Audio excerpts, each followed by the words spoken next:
Ahora formularé una declaración en mi carácter de presidente de México.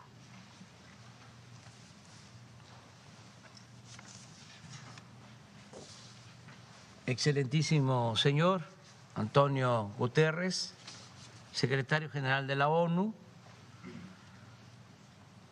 miembros permanentes de este Consejo de Seguridad de la ONU,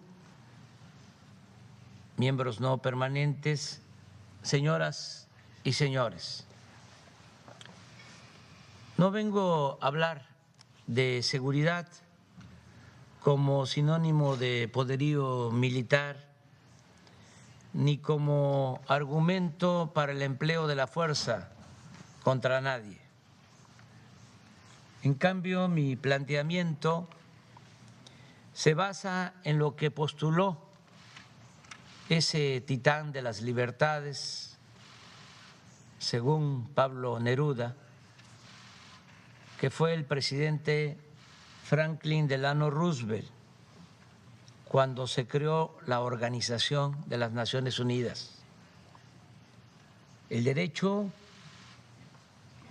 a una vida libre de temores y miserias, que sigue siendo el más sólido fundamento de la seguridad para todas las sociedades y los estados. El principal obstáculo para el ejercicio de ese derecho es la corrupción en todas sus expresiones.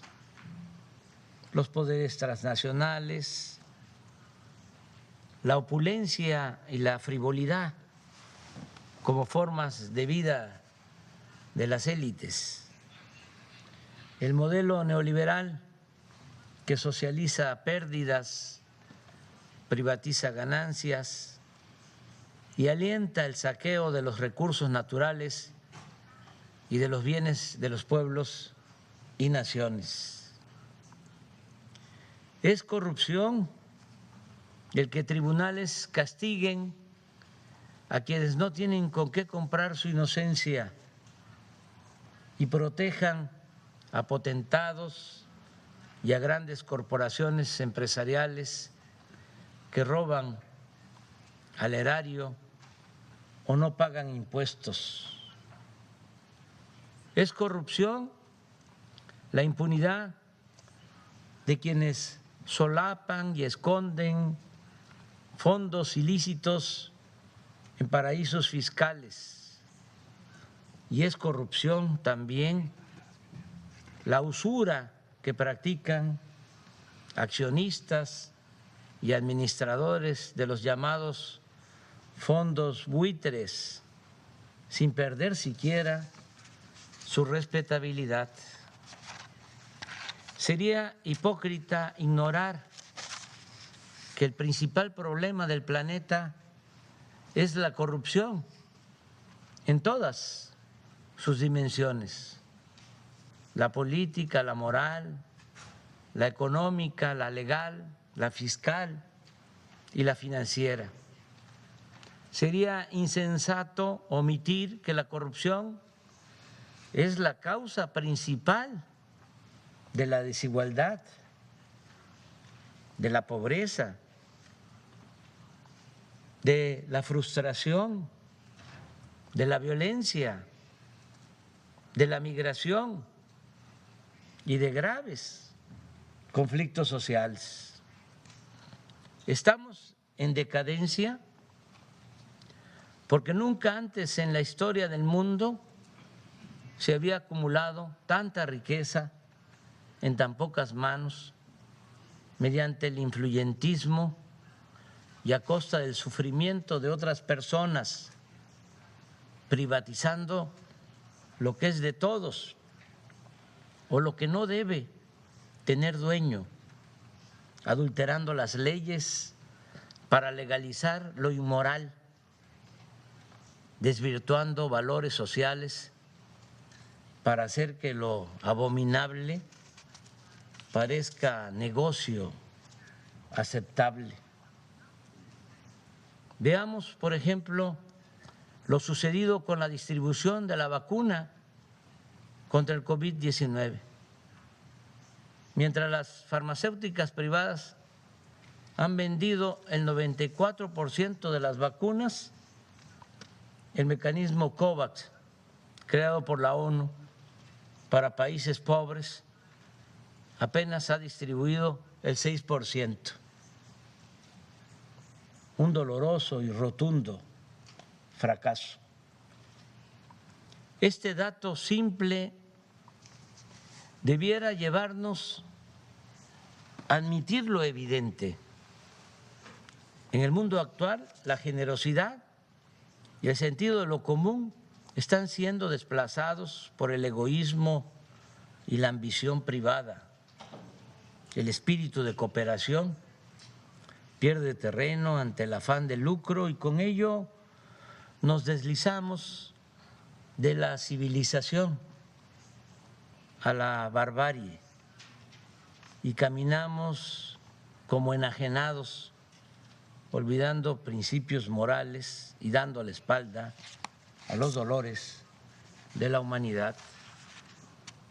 Si no somos capaces de revertir estas tendencias mediante acciones concretas, no podremos resolver ninguno de los otros problemas que aquejan a los pueblos del mundo. ¿Qué estamos haciendo en México? Hemos aplicado la fórmula de desterrar la corrupción y destinar al bienestar del pueblo todo el dinero liberado con el criterio de que por el bien de todos, primero los pobres. Optar por los pobres implica adicionalmente asumir que la paz es fruto de la justicia y que ningún país puede ser viable si persisten y se incrementan la marginación y la miseria. Por ello sostenemos que la solución de fondo para vivir libres de temores, riesgos y violencia es acabar con el desempleo, favorecer la incorporación de los jóvenes al trabajo y al estudio, evitar la desintegración familiar, la descomposición social y la pérdida de valores culturales, morales, espirituales. En México podría llevarnos tiempo pacificar el país, pero la fórmula más segura es atender el fondo, como lo estamos haciendo. Por ejemplo, otorgar a los jóvenes opciones de estudio y trabajo para evitar que sean enganchados por la delincuencia. La verdadera victoria sobre las bandas delictivas siempre consistirá en privarlas de su semillero y de su ejército de reserva. Con este mismo criterio estamos enfrentando el fenómeno migratorio.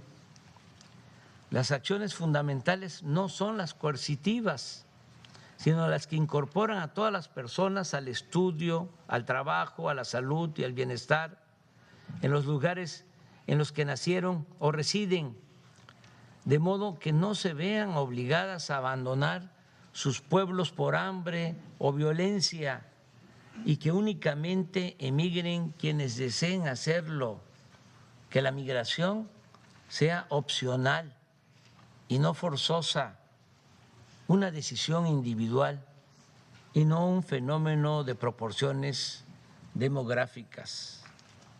Hace poco le expuse respetuosamente al presidente Biden una nueva forma de enfrentar el fenómeno migratorio, sin ignorar la necesidad de ordenar el flujo, de evitar el descontrol y la violencia y garantizar los derechos humanos. Le propuse aplicar de inmediato en 3 naciones hermanas 2 programas que nosotros estamos llevando a cabo con éxito en Chiapas, estado vecino de Centroamérica. Hoy estamos plantando allí 200,000 hectáreas de árboles frutales y maderables. Y ese programa da trabajo a 80,000 sembradores. Asimismo, en esa entidad del sureste mexicano trabajan como aprendices 30,000 jóvenes que reciben un salario mínimo para capacitarse en talleres, empresas y otras actividades productivas y sociales. Si estas dos acciones se aplicaran de inmediato en Guatemala, Honduras y El Salvador, se podría lograr que permanezcan en sus países unos 330,000 personas que hoy están en riesgo de emigrar por falta de trabajo. Pienso que estas propuestas deben ser aplicadas por la ONU a fin de ir al fondo de los problemas en los países pobres. Es necesario que el más relevante organismo de la comunidad internacional despierte de su letargo y salga de la rutina, del formalismo, que se reforme y que denuncie y combata la corrupción en el mundo, que luche contra la desigualdad y el malestar social que cunden en el planeta,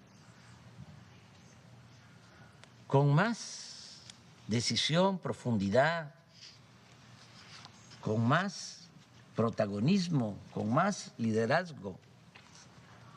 Nunca en la historia de esta organización se ha hecho algo realmente sustancial en beneficio de los pobres, pero nunca es tarde para hacer justicia.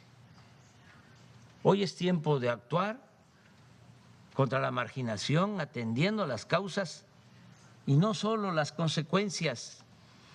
A tono con esta idea, en los próximos días la representación de México propondrá a la Asamblea General de las Naciones Unidas un plan mundial de fraternidad y bienestar. El objetivo es garantizar el derecho a una vida digna a 750 millones de personas que sobreviven con menos de $2 diarios. La propuesta de México para establecer el Estado Mundial de Fraternidad y Bienestar se puede financiar con un fondo procedente de al menos 3 fuentes: el cobro de una contribución voluntaria anual del 4% de sus fortunas a las 1,000 personas más ricas del planeta,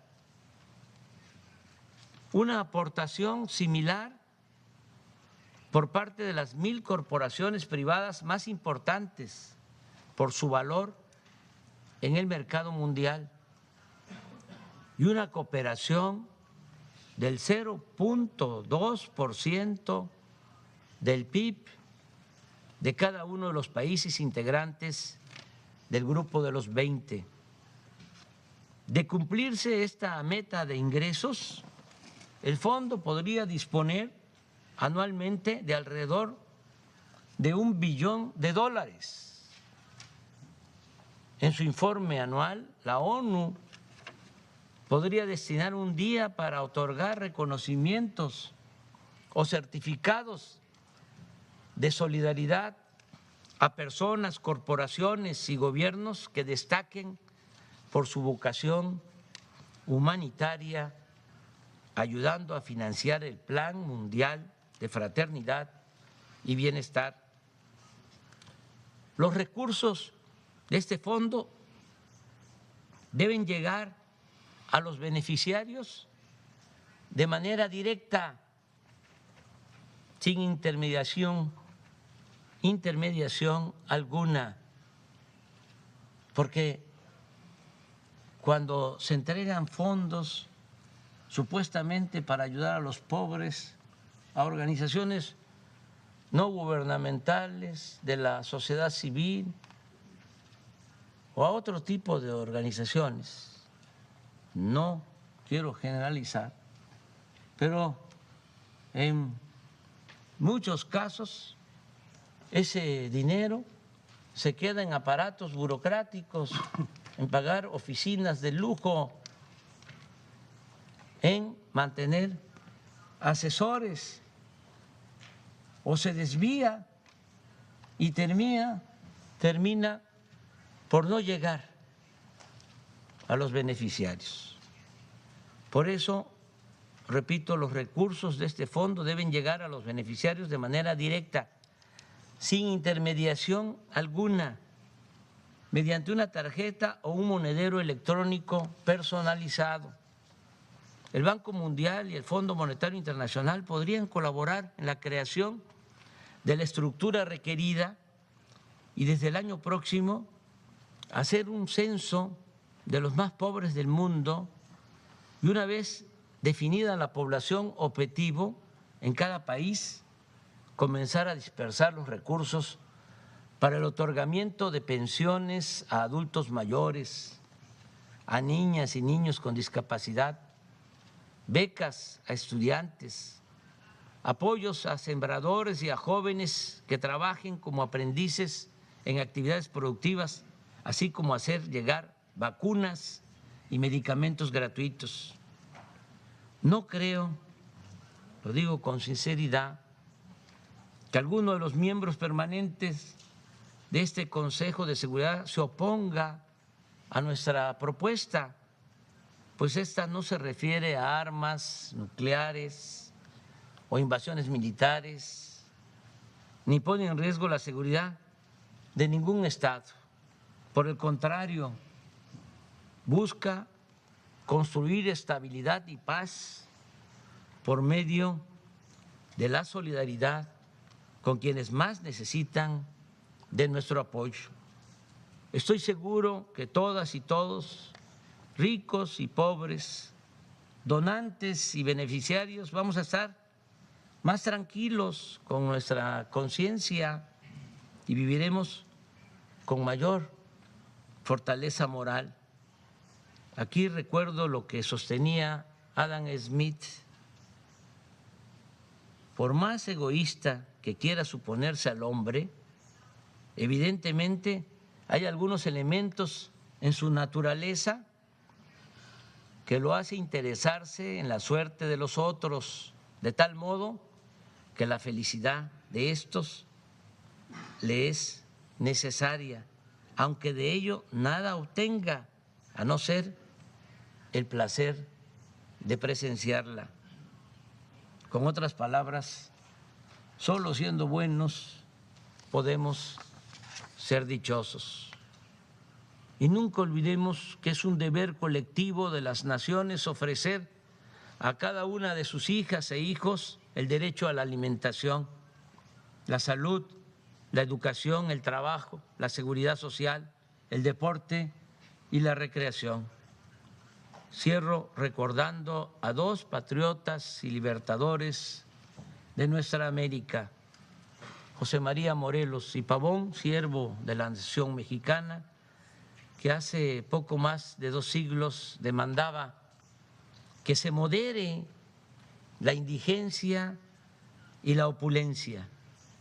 Y casi al mismo tiempo, Simón Bolívar aseguraba que el sistema de gobierno más perfecto es aquel que produce mayor suma de felicidad posible, mayor suma de seguridad social y mayor suma de estabilidad política. Es un honor estar con ustedes, miembros permanentes y no permanentes del Consejo de Seguridad de la ONU, que es lo más parecido a un gobierno mundial y que puede llegar a ser el organismo más eficaz para el combate a la corrupción y el más noble benefactor de los pobres y olvidados de la tierra. Muchas gracias.